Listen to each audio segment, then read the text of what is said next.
What's going on, everybody? Welcome back to our Texas Real Estate and Construction channel. I am here in Houston, and we have Kris from Seattle, Washington. How you doing today, Kris?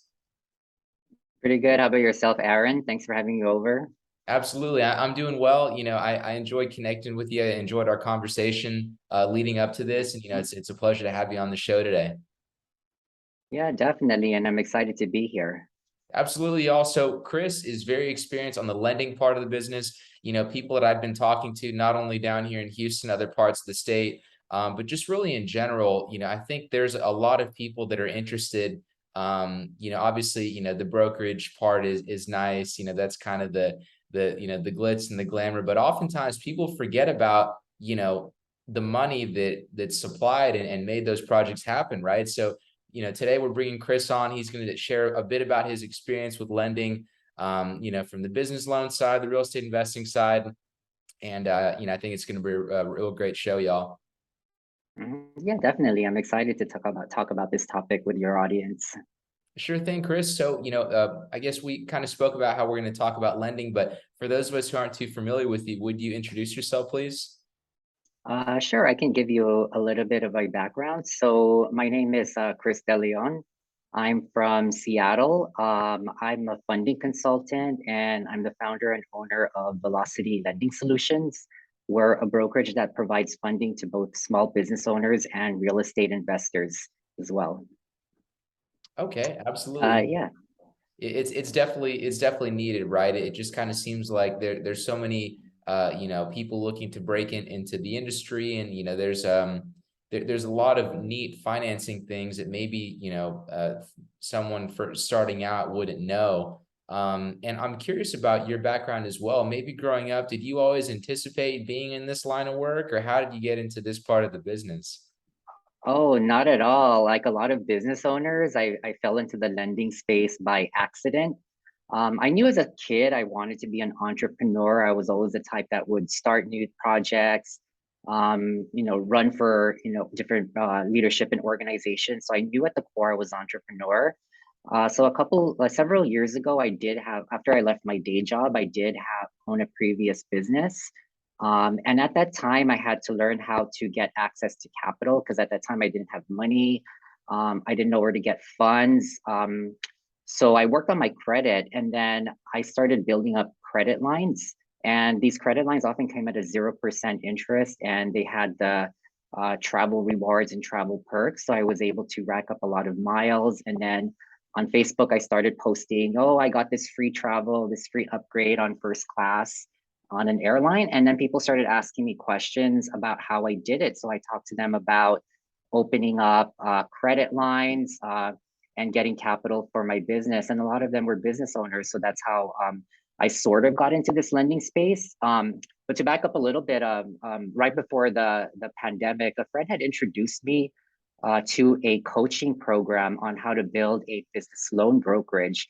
And I had no idea there was such a thing as a business loan broker. I thought brokerages were just, for mortgages. I didn't know that there was a brokerage for business loans. So I went ahead and I signed up for that course. And then I learned everything I needed to do to start a lending business. So yeah, that's how I got into the space. It was by accident. It was never my dream to to go out and start a lending business. But yeah, actually I enjoy talking about finance and helping business owners get the capital they need in order to grow their business, expand, hire people, buy equipment, and so forth. Absolutely, Kris. And I love those sorts of stories where you just kind of, you kind of fall into it, or you kind of just, like you said, you get into it by accident. And I think it's interesting because it kind of offers a different perspective versus someone, that's all they've known their entire life. So I find that so neat how Mhm. you're able to kind of play both sides, the business loan and also catering to real estate investors. Yeah, definitely. And then, yeah, how I got into real estate, again, that's by accident because I knew nothing about real estate when I started as a loan broker. But when one of the things we learned in generating leads was doing Facebook advertising. So I was pretty much advertising and targeting startup businesses in the earlier parts of my loan brokerage business. And I started getting a leads from real estate investors who were asking if I do fix and flip loans. And at that time, I had no idea what a fix and flip was, what an LTV, what an ARV.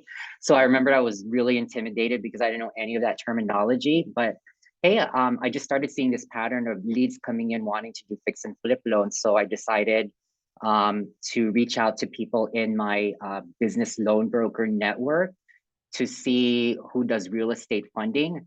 And then I partnered with a couple of other brokers who do primarily real estate loans for fix and flips. So once I partnered with them, that's when I started learning about hard money lending, DSCR loans, alternative lending as well. So it opened up a whole new world, and I didn't realize how big this whole real estate investing market is. It's huge.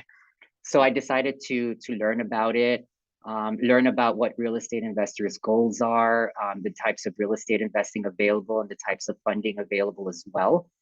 So that's how I got into the space. And then once I started getting more comfortable with real estate financing, then I started branching off on my own to add real estate loans to my portfolio and work with direct lenders themselves to get my investors capital to buy their investment properties.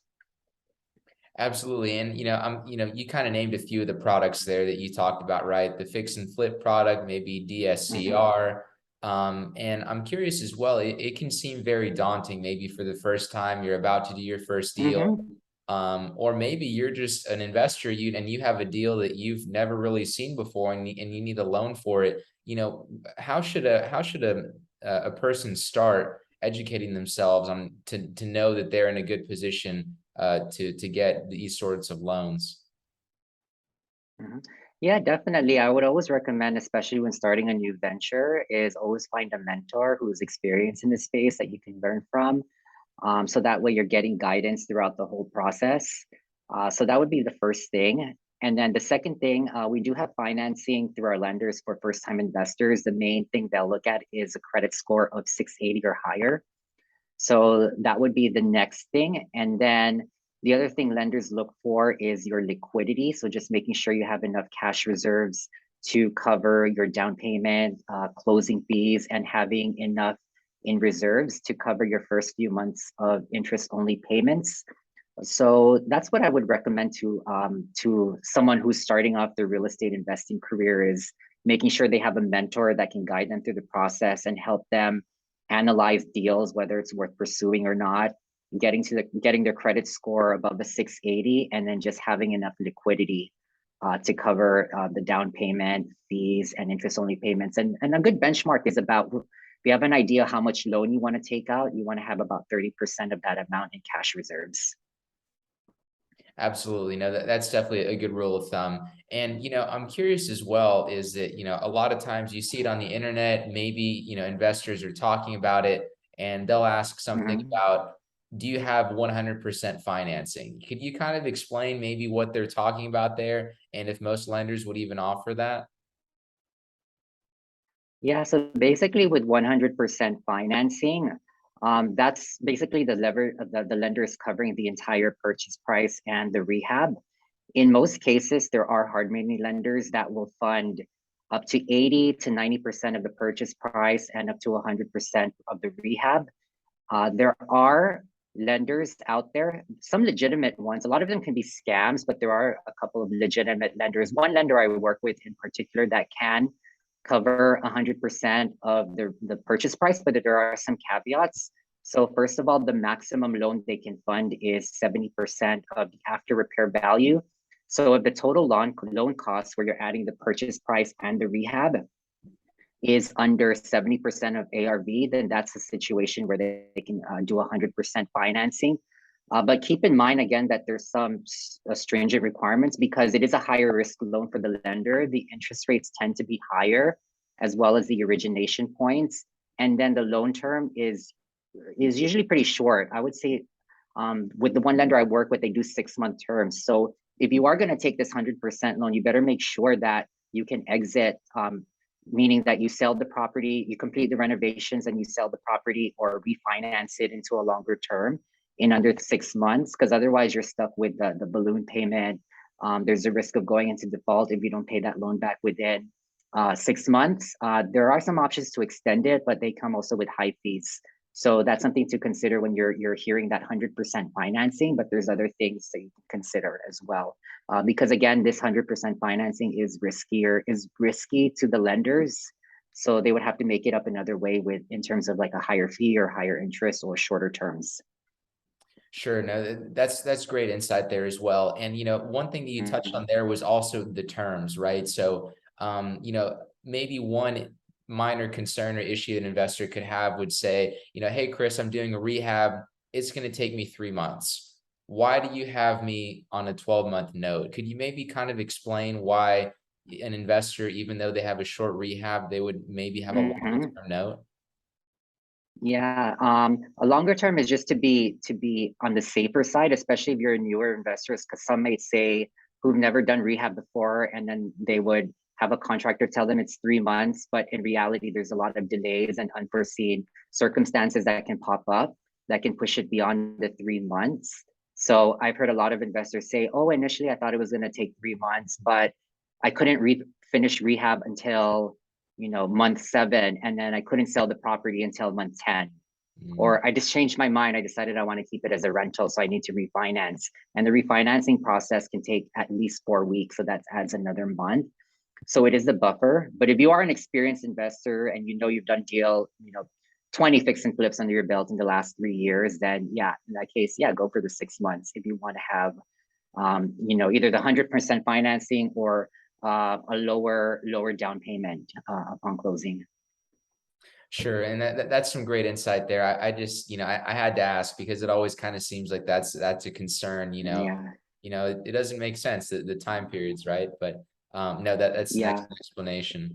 yeah. Another thing is, the loan term could be 12 months, but most hard money lenders do a no prepayment penalty. So if you end up paying selling the property in 6 months, you don't have to pay for months 7 to 12.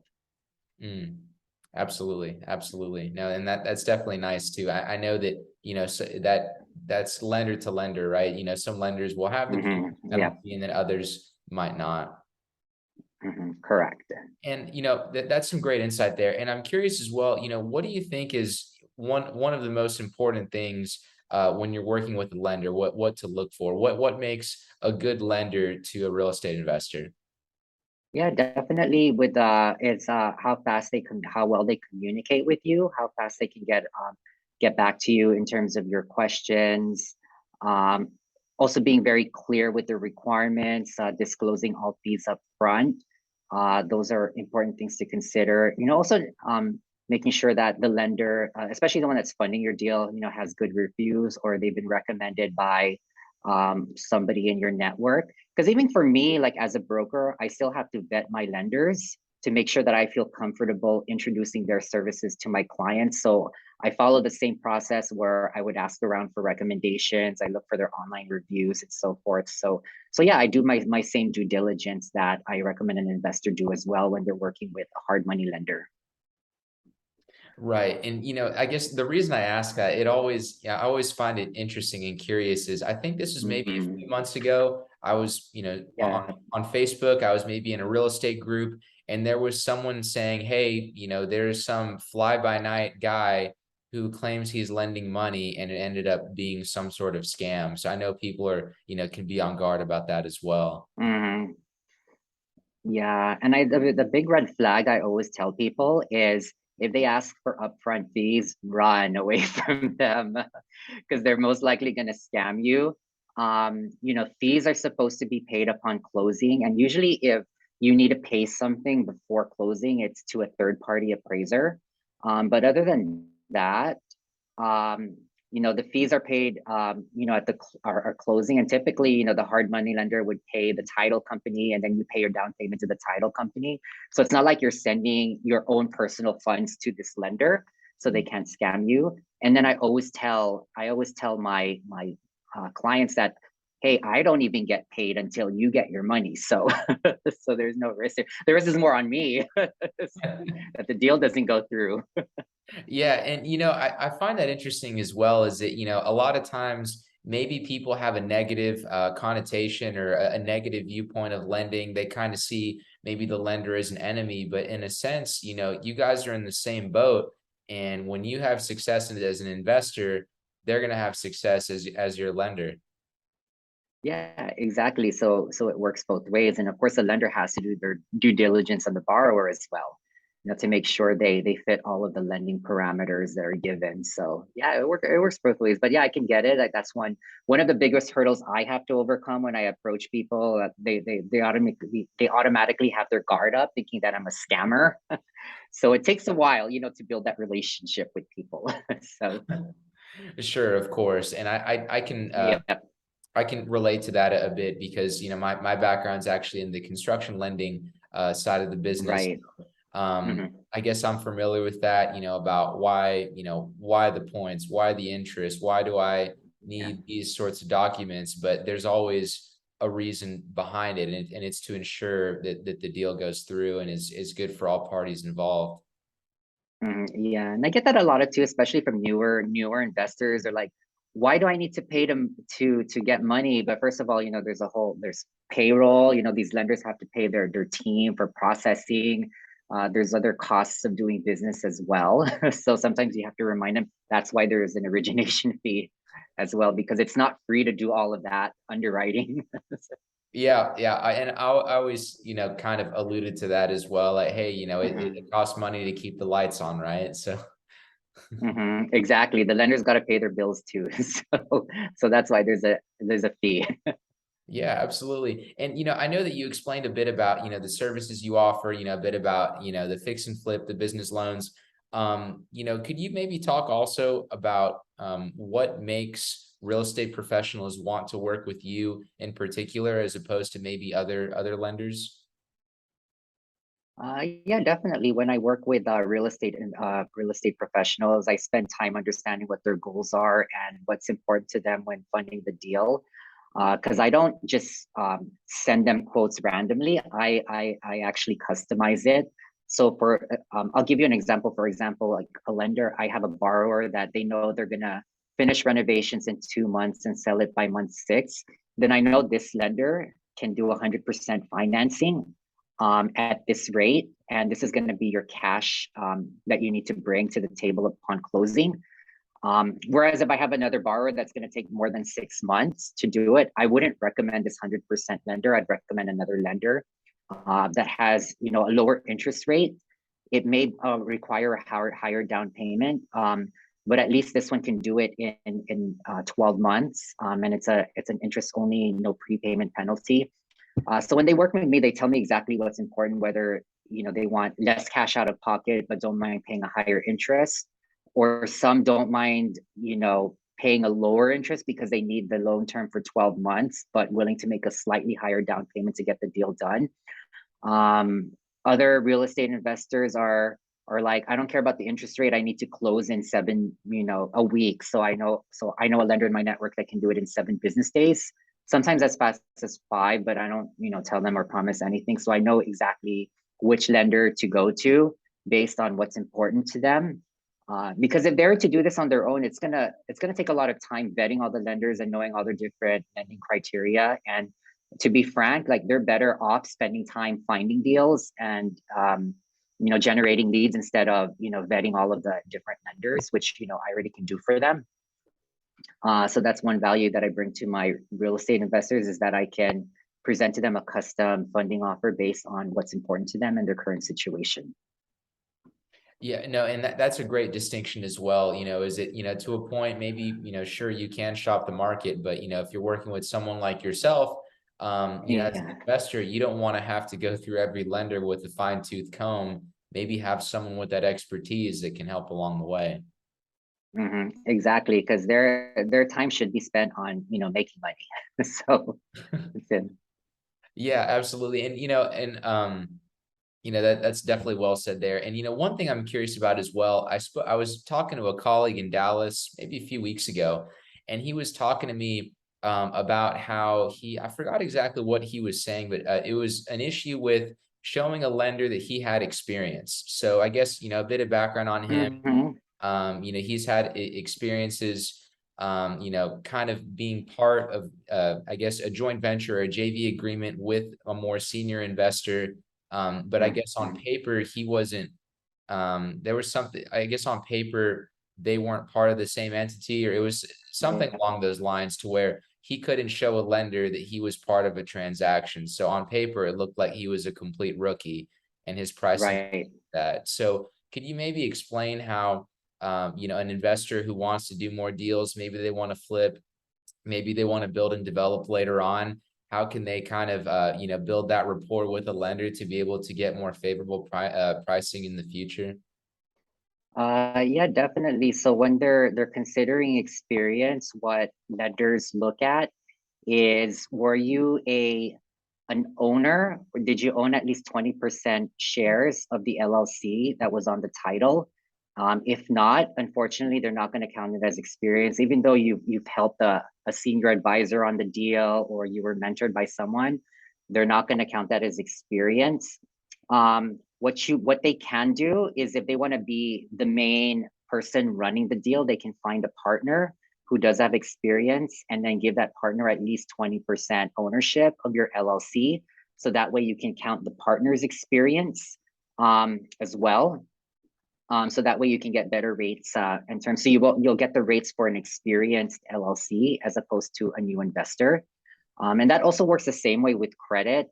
Let's say you're a new investor, you don't have the 680 credit score, but you have a partner that does. You can bring them into the LLC, have them at least a 20% shareholder that many lenders would consider, in order to leverage their credit to get you better terms. So that's a way to go about it. Unfortunately, there's no magic solution if you have zero experience. Even though you've done a lot of deals in the past, you still have to have your name on the, or at least prove that you were a shareholder of the LLC that held the title of that property to count as experience. Absolutely. Well said about that 20%. And I'm curious as well, could you maybe talk a bit about, I know we kind of touched on it before, but maybe something surprising about this industry, or maybe, some of the most surprising things that you've seen in the lending business. Yeah, I remembered when I was first starting off, when I was advertising on Facebook, I would speak with the business owner, gather their documents. And one of the documents I gather is their bank statements. And then when I submit them to underwriting, they would come back as fraud, as altered bank statements. So I was surprised, business owners would think they can get away with altering. Maybe I was a bit naive at the time because I was still new in the business, but it just surprised me how business owners can think they can alter their bank statements and get away with it, especially with sophisticated technology nowadays. so so that's the one thing I had to, it was surprised me big time that business owners are, altering their bank statements. Yep. And I guess the big message is, if y'all are listening out there, don't try it. Yeah. It's not going to work. Don't even try. Don't be dishonest because you will get caught eventually. So That's pretty funny. yeah. Um, and I'm curious as well, I know we talked a bit about the real estate investing side, and a lot of those Mhm. people who are flipping homes, they're building, they're developing, whether it be in the state of Texas, Washington, across the state, wherever. They're also business owners. Could you talk a bit about, leveraging your business with those business loans? Yeah, definitely. So I get a lot of business. So a lot of the real estate investors that have businesses, um, they would need capital to buy equipment, to invest in marketing, hire payroll. So I would help them secure access to those funding options. So, for example, I have a construction company in Texas. I recently funded. So I help them get a business line of credit. And because they needed to use the line of credit to hire some contractor or subcontractors and have capital to pay them. So basically, the way the business funding works is, our two most popular options are the working capital and business line of credit. The working capital, you get a lump sum up front, versus a line of credit, you get approved for a certain credit limit and you can draw upon that credit line at any time and have the funds deposited into your business checking account. So basically, the amount that a business would normally qualify for is between 10 to 15% of their annual gross sales, or roughly their average monthly revenue. So, for example, if a business is making $1 million a year, they can expect their approval amount to be around 100 to 150,000. Sure, definitely well said. Is it a lot of times, you don't again, you don't really think about the financing aspect of it at times. You see this big beautiful home. A lot of times you just look at the big beautiful home. You don't think about the money that was behind that to make it happen.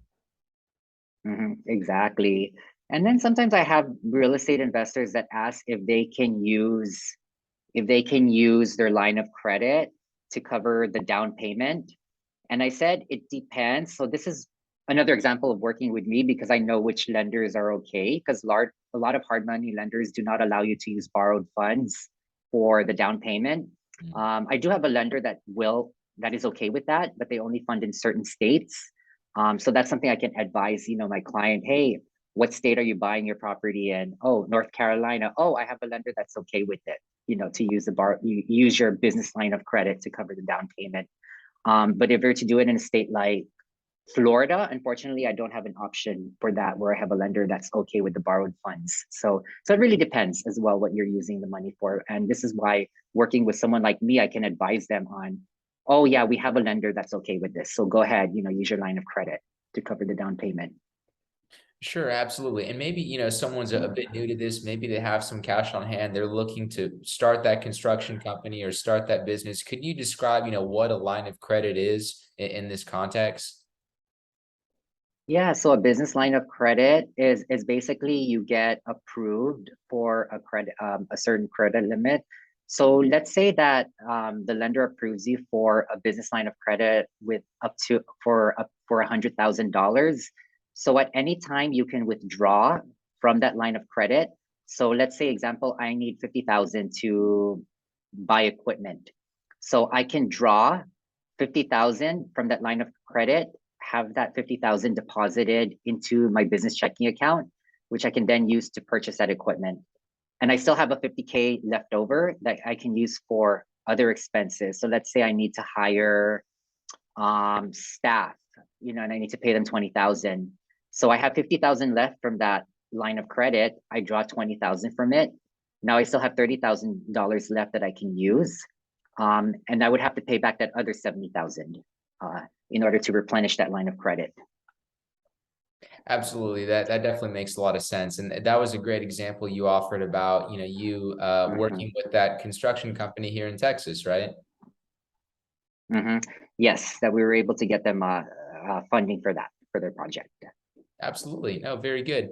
And, I'm curious as well, could you also explain a bit about I know that a lot of it is to keep the lights on, but maybe some Mhm. of the other fees that are also involved in a real estate transaction, maybe taxes or insurance or other sorts of fees that people would have to pay at closing, or how would that work?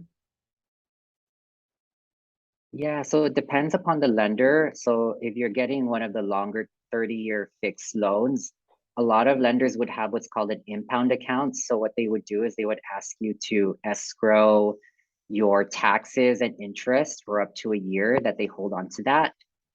So that's something that you may have to pay.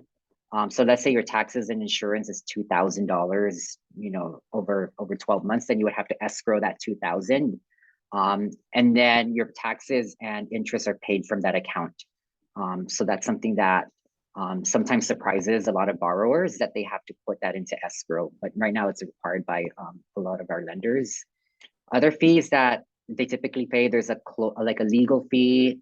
Lenders call it by different names. Some call it closing costs, and then they would just put one, like a line item closing cost, and then one amount, which covers everything. And then I have other lenders that itemize every single thing. So I have, documentation fee, legal fee, closing fee.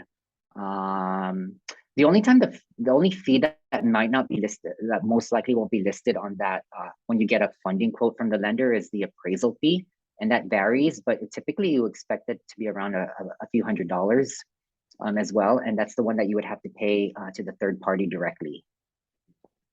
Sure, sure. That makes sense. I guess it sounds like that's the appraisal be paid separately or paid to the third party, you said, right? Yeah, correct. Yeah. So on the other thing, the big thing that that gets everyone is the origination fee as well. And on average, it can be anywhere between 2 to 4 points, or at least from what I'm seeing from the lenders. So if you're loan is 100,000, and expect the origination to be 2 to 4,000. But that's not paid out of pocket. That should be deducted from your loan proceeds. Okay, absolutely. And I'm curious, I guess, given that I work in the industry as well, more so on the insurance side, Hmm. but another line item would be Yeah. insurance. Do you find that a lot of your clients will bring their own insurance into the mix, or is it more of the lender will suggest an insurance person, or how would that work on the insurance side? Yeah, that one I'm not quite sure on the insurance, because usually the lender would provide, they would, when we're generating a pricing on the loan for our clients, we ask our clients what the homeowners association insurance costs. And in some states they would ask for flood insurance. Flood insurance is another one that gets asked for. Mhm. Yeah, so typically when we're doing a pricing, in addition to the monthly income, we ask for income on the taxes, the homeowners insurance, and then if there's a homeowners association fee and a flood insurance fee, and then that gets calculated into the debt service coverage ratio. Absolutely. No, well said. And I had to ask because, one of my friends yesterday, he's looking to build, Hmm. in a smaller town north of Houston. And he was telling me that because of the insurance costs, he's going to have to kind of go back to the drawing board and see how he can make this deal work. So, Oh, okay, yeah. yeah, Oh, okay, interesting. Yeah, interesting to know. But yeah, the insurance gets factored in into the pricing of your loan. sure thing, Chris. Well, is there anything you haven't said that you'd really, just like to hit home for us? Not that I can think of, just, feel free to reach out, if you have any questions or anything I can cover or I miss. But yeah, that would be the important points. I think I covered a lot of the tips I wanted to give over to your real estate investor audience. Hopefully that was enough, some good information. Yeah, no, I definitely think so. I mean, Yeah. you went into some great detail, talking about, a bit about the different ratios and the appraised value and, of course, how much liquidity you'd need to bring down. You said around 30% or so, right? Yeah, I would recommend, yeah, especially if you're a new investor, having Mhm. 30% liquidity of whatever the loan amount you're going to take out, because that just makes the lenders feel more comfortable that you have enough to cover down payments, fees, and interest only payments as well. Okay, very good, Chris. I appreciate the insight. I've learned a lot about you, about your background, how you got into the business, and then a Mhm. bit about, you kind of giving some tips to, maybe first-time investors or veteran investors who are looking to kind of refine their process as well. Maybe I'm somewhere in Texas, I'm in Washington, I'm in another part of the country. I want to reach out and connect with you. Where can we find you? Yeah, definitely. The easiest way is to go into my personal website. It's krisdeleon.com, KrisDeleon.com. And then it will have links to my other social media channels as well as to my company, Velocity Lending Solutions. And you can inquire about funding as well through that link.